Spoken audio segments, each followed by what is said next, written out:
सोचिए, अगर एक दिन अचानक जमीन की सरहदें टूट जाएं, पहाड़ों के पीछे कैद एक कौम अचानक दुनिया पर टूट पड़े, लाखों नहीं करोड़ों लोग हर तरफ से निकल आएं, वो जहां से गुजरें वहां सिर्फ तबाही रह जाए। एक ऐसी कौम जिसका जिक्र कुरान मजीद में भी है और रसूलुल्लाह सल्लम की अहादीस में भी। वो कौम है याजूज माजूज। लेकिन सवाल ये है, वो कहाँ हैं और वो कब निकलेंगे? कुरान मजीद हमें एक अजीम वाकया बताता है। ये वाकया जुड़ा है एक ताकतवर और आदिल हुक्मरान से, हजरत जुल्करनैन अलैहिस्सलाम। अल्लाह ने उन्हें ताकत भी दी और हिकमत भी। वो जमीन के मुख्तलिफ इलाकों में सफर करते थे, कमजोरों की मदद करते और जालिमों को रोकते। लेकिन एक सफर के दौरान उन्हें एक ऐसी कौम मिली जो एक खौफनाक फितने से परेशान थी। वो फितना था याजूज माजूज। दो अजीम पहाड़ों के दरमियान एक इलाका। वहां के लोग मुसलसल खौफ में जी रहे थे। अचानक दूर से एक काफिला नजर आया। देखो, लोग हैरान हो कोई गए। ताकतवर मुसाफिर आ रहा है। देखो, कोई ताकतवर मुसाफिर आ रहा है। दूसरा शायद यही वो शख्स, शख्स है शायद जिसे यही वो अल्लाह ने शख्स हमारी है मदद के जिसे लिए भेजा अल्लाह है। ने हमारी मदद के लिए भेजा है। काफिला करीब आया। वो थे हजरत जुल्करनैन अलैहिस्सलाम। लोग उनके पास आए। ए जुल्करनैन, याजूज और माजूज जमीन में फसाद फैलाते हैं। वो हमारी बस्तियों को तबाह कर देते हैं। क्या हम आपको कुछ माल दें ताकि आप हमारे और उनके दरमियान एक दीवार जो बना दें? ताकत मेरे रब ने मुझे हजरत दी है, जुल्करनैन, वो तुम्हारे माल जो से ताकत बेहतर मेरे है। रब ने मुझे दी है वो तुम्हारे माल से बेहतर लेकिन है। अगर तुम मेरी मदद लेकिन करो अगर तो तुम मैं मेरी तुम्हारे मदद और उनके करो दरमियान तो मैं एक तुम्हारे और मजबूत उनके दीवार दरमियान बनाऊंगा। एक मजबूत दीवार बना दूंगा।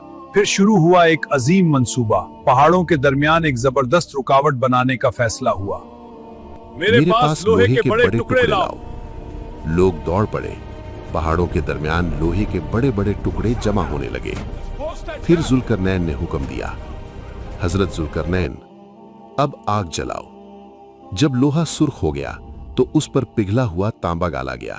यूं एक ऐसी दीवार बनी जो बेहद मजबूत थी। कुरान कहता है, वो ना उस पर चढ़ सके और ना उसमें सुराख कर सके। ये मेरे रब की रहमत है, लेकिन जब मेरे रब का वादा आएगा तो ये दीवार टूट जाएगी। ये अल्फाज एक आने वाले वक्त की तरफ इशारा थे। सदियां गुजर गईं, दुनिया बदलती रही, मगर याजूज माजूज अब भी उस दीवार के पीछे थे। फिर एक दिन मदीना मुनव्वरा, सहाबा कराम रसूलुल्लाह सल्लल्लाहु अलैहि वसल्लम के गिर्द बैठे थे। आज याजूज माजूज की दीवार में इतना सा सुराख हो गया है।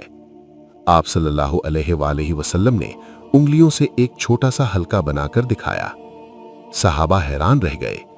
ये एक इशारा था कि वक्त आहिस्ता आहिस्ता करीब आ रहा है।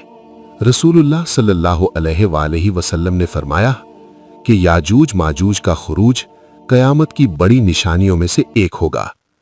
ये वाकया उस वक्त होगा जब दुनिया एक और बड़े फितने से गुजर चुकी होगी। वो फितना होगा दज्जाल। फिर अल्लाह के हुक्म से हजरत ईसा अलैहिस्सलाम आसमान से नाजिल होंगे। वो दज्जाल को शिकस्त देंगे, लेकिन उसके बाद एक और आजमाइश शुरू होगी, याजूज माजूज का खुरूज। तसव्वुर कीजिए, लाखों नहीं बल्कि करोड़ों लोग वो हर ऊंची जगह से दौड़ते हुए निकलेंगे। कुरान कहता है, वो हर बुलंदी से उतरते हुए फैल जाएंगे। जहां से वो गुजरेंगे वहां सिर्फ तबाही होगी। खेत तबाह, शहर वीरान और जमीन खुश्क। ये कौन है? ये इंसान नहीं लगते। दूसरा शख्स, इनकी तादाद खत्म ही नहीं हो रही।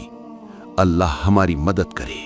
यहां तक कि अहादीस में आता है, वो एक झील का सारा पानी पी जाएंगे और जो लोग बाद में आएंगे वो कहेंगे, यहां कभी पानी हुआ करता था।